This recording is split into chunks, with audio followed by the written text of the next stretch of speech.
All right, so the shooting stance, you want to have proper footwork. So for a right-handed shooter, you're going to have your left foot about 6 to 8 inches in front of the right. So basically for me, it's my big toe is going to kind of go through the inseam. That's where I want.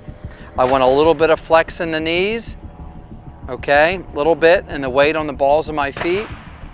And then I just want a slight bend at the waist.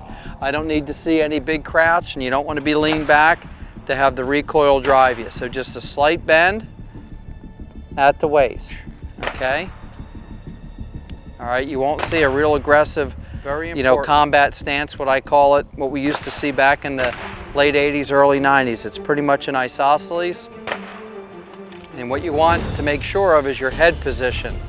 I see a lot of shooters stand like this, and when they draw their head moves with the gun, you don't want that. You want to put your head, if this is your stance and this is where you're comfortable shooting, you want to holster up, keep your head in that same position. That way when you draw, nothing is moving, just your hand to the gun. Very important. If your eyes are moving, your head's moving, the gun's moving, that's what takes up time for all that stuff to align. You want your head straight.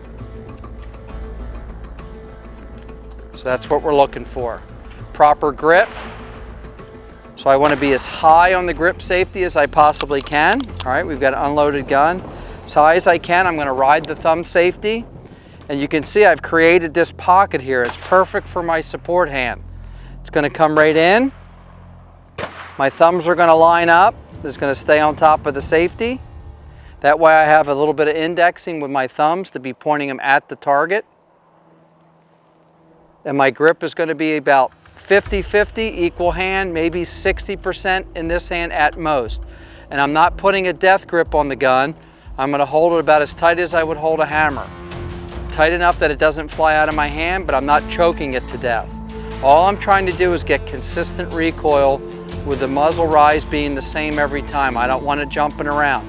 You put undue torque, you try to grab the trigger guard, you do all these extra things, it changes your muzzle movement. If you grab the trigger guard like this, you can see how the muzzle's moving. That's not a good thing shooting a pistol. All right, so fingers down, 50-50. When the gun recoils, it's straight up and down, easy to follow the sights or your dot. So that's the stance and grip that I use. I'm Doug Koenig for Davidson's Gallery of Guns, and I hope to see you on the range.